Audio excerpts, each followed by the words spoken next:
ഇവിടെ ആരുമില്ലേ? ഇവിടെ ആരുമില്ലേ? ആരാ? എന്താ? അസ്സലാമലൈക്കും. വലൈക്കും സലാം. ഞാൻ സക്കാത്ത് വാങ്ങിക്കാൻ വന്നതാണ്. അപ്പൊ എന്തെങ്കിലും ഉണ്ടെങ്കിൽ തരുമോ? അരി ആയാലും മതി.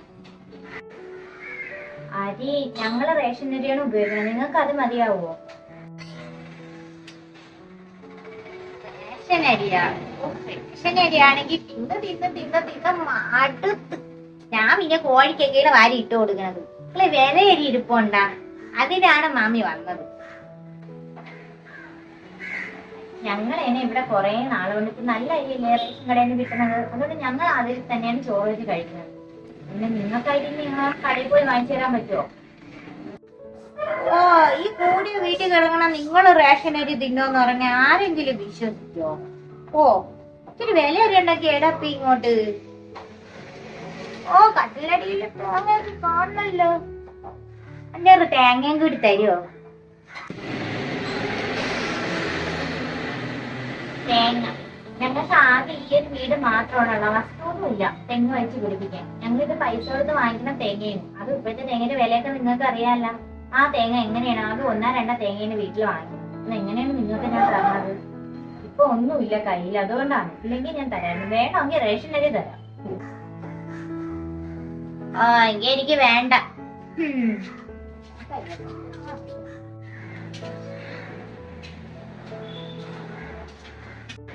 അല്ല ആരാ? എന്താ? അസ്സലാമലൈക്കും. മക്കളെ, ഞാൻ സക്കാത്ത് അടിക്കാൻ വന്നതാണ്. വല്ലതും ഉണ്ടെങ്കിൽ തരുമോ? വലൈക്കും സലാം. സക്കാത്ത്. ഓ, എന്റെ കയ്യിലിപ്പോ ഒന്നുമില്ലല്ലോ താത്ത. ഇപ്പൊ രാവിലെ പോവുകയും ചെയ്തു. ഒരു 10 രൂപ എന്റെ ഉണ്ട്, അത് മതിയാവോ? ഓ, 10 രൂപയെ ഇപ്പോഴത്തെ കാലത്ത് 10 രൂപയ്ക്ക് എന്തൊരു കിട്ടാനാണ്? എനിക്ക് 100 രൂപയ്ക്ക് കൂടുതൽ എന്നാ വേണം? ഇത്രയും വീട്ടിൽ കിടക്കണം നിങ്ങളൊക്കെ കയ്യില് 10 രൂപ ഉള്ളതെന്ന് പറഞ്ഞാൽ അമ്മക്ക് വിശ്വസിക്കാൻ പറ്റുമോ? 100 രൂപയെങ്കിലും വേണം, അല്ലാതെ എനിക്ക് അവിടൊന്നും പോവൂല. ഇങ്ങനെയൊക്കെ പറഞ്ഞ എന്റെ കയ്യിൽ ഉണ്ടെങ്കിലല്ലേ എനിക്ക് തരാൻ പറ്റുള്ളൂ. എന്റെ ആകെ ഒരു ചില്ലറ 10 രൂപ ഇരിപ്പുണ്ട്. അത് വേണമെങ്കിൽ ഞാൻ നിങ്ങൾക്ക് തരാം, അല്ലാതെ എന്റെ വേറെ ഒന്നുമില്ല. നിങ്ങളെ വാശി വെച്ചോണ്ടിരുന്ന എനിക്ക് ഉണ്ടെങ്കിലല്ലേ തരാൻ പറ്റൂ. ദാരിദ്ര്യവാസം.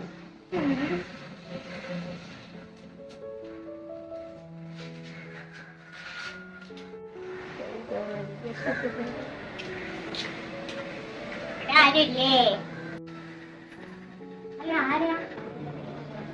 ആ മോളെ, അസ്സലാമലൈക്കും. സക്കാത്ത് വാങ്ങിക്കാനായിട്ട് വന്നതാണ്. കഴിഞ്ഞ വർഷം ഞാൻ വന്നിരുന്നു. വലൈക്കും സലാം. പക്ഷെ ഇവിടെ ഒന്നുമില്ലല്ലോ. നിങ്ങൾ ഇങ്ങനെയൊക്കെ പറഞ്ഞ കഴിഞ്ഞ വർഷം നിങ്ങളാണോ വന്നേന്ന് എനിക്ക് അറിഞ്ഞൂടായിരുന്നല്ല. ഓ, നിങ്ങളെല്ലാം ഒന്നും ഇല്ലേ? ഇല്ലല്ലേ? ഒന്നും ഇല്ലെന്ന് പോലും. വീട് പത്താസൊന്നും കണ്ടിട്ട് അങ്ങനെയൊന്നും അല്ലല്ലോ തോന്നണത്. വീട് കണ്ടിട്ട് വീട്ടിനകത്തുള്ള ആൾക്കാർ അളക്കാൻ നിൽക്കരുത്. പോയെ ഇവിടെ ഒന്നുമില്ല. അല്ലെങ്കിലും ഉള്ളതൊക്കെ ഇങ്ങനെ തന്നെ. നീയൊക്കെ മുട്ടിഞ്ഞു പോവൂടി, മുട്ടിഞ്ഞു പോവും. മൂഷേട്ടാവും ഇങ്ങനെ ഉണ്ടല്ലോ. ദാരിദ്ര്യവാസികൾ. പണ്ടൊക്കെ എന്തെങ്കിലും കൊടുത്താൽ മതി എന്നും പറഞ്ഞാണ് ഇങ്ങനെ വരണത്. നോമ്പ് സമയത്ത് അവർക്ക് ഒരു നേരത്തെ വിശപ്പിനുള്ളത് അടയ്ക്കാൻ മതിയായിരുന്നു. ഇപ്പൊ അതൊന്നും അല്ല. ഇപ്പൊ വലിയ വില കൂടി അരി വേണം, മട്ടൻ വേണം, ചിക്കൻ വേണം, തേങ്ങ വേണം. 100 രൂപയിൽ കുറയാതെ പൈസയും കൊടുക്കും. വീടും കാറും ഒക്കെ ഉണ്ടെന്നും പറഞ്ഞ് ഇപ്പോഴത്തെ കാലത്ത് ആരെങ്കിലും കയ്യിൽ കാശുണ്ടാവോ? എല്ലായിടത്തും ദാരിദ്ര്യമാണ്. അത്രയ്ക്ക് കഷ്ടപ്പെട്ടാണ് ജനങ്ങൾ ജീവിക്കണത്. ഇങ്ങനെയുള്ളവരും ജീവിക്കാനായിട്ടാണ് ഇറങ്ങുന്നത്. എന്നാലും അതിനും ഇല്ലേ, അത്ര അർഹതപ്പെട്ടവരാണെങ്കിൽ അവരൊരു 10 രൂപയാണെങ്കിൽ സന്തോഷത്തോടെ വാങ്ങിച്ചുകൊണ്ട് പോകും. അങ്ങനെയൊക്കെയായിരുന്നു പണ്ടൊക്കെ. പണ്ടെന്ന് പറയാൻ കുറച്ച് വർഷങ്ങൾക്ക് മുമ്പ് വരെ. ഇപ്പൊ കുറച്ച് നാൾക്ക് ശേഷമാണ് ഇപ്പൊ ഇങ്ങനത്തെ ഒരു പിരിവുകാർ വീട്ടുകളിൽ ഇറങ്ങുന്നത്. നിങ്ങൾക്ക് എന്താണ് ഇതിനോടുള്ള ഒരു അഭിപ്രായം? പിരിവ് നടത്തുന്നവർക്ക് കൊടുക്കണമെന്നാണോ കൊടുക്കണ്ടെന്നാണോ? ഇങ്ങനെയുള്ളവര് കാരണം ഈ അർഹതപ്പെട്ടവർക്ക് പോലും നമുക്ക് കൊടുക്കാൻ തോന്നാത്ത കാലമുണ്ട്. എത്രയോ നമ്മളിപ്പോ കാണുന്നു. പച്ചവെള്ളം കുടിച്ച് നോമ്പ് മുറിക്കുന്ന ഒരു കുടുംബത്തെ നമ്മൾ കണ്ടു. അവരൊന്നും ഇങ്ങനെ യാചിക്കാൻ ഇറങ്ങുന്നില്ല. അപ്പോൾ ഇങ്ങനെ ഇവരൊക്കെ മിക്കവാറും വ്യാജന്മാരായിരിക്കും. അല്ലാതെ ആരും തന്നെ സത്യസന്ധമായ ഒരാളും ഇങ്ങനെ വന്ന് ഭിക്ഷാടനം ചോദിക്കുമെന്ന് എനിക്ക് തോന്നുന്നില്ല. ഇത് ഭിക്ഷാടനം എന്നും പറയണ്ടേ. സക്കാത്ത് എന്ന് പറയുന്നത് നമ്മൾ അറിഞ്ഞ ഒരാൾക്ക് കൊടുക്കുന്നതാവണം.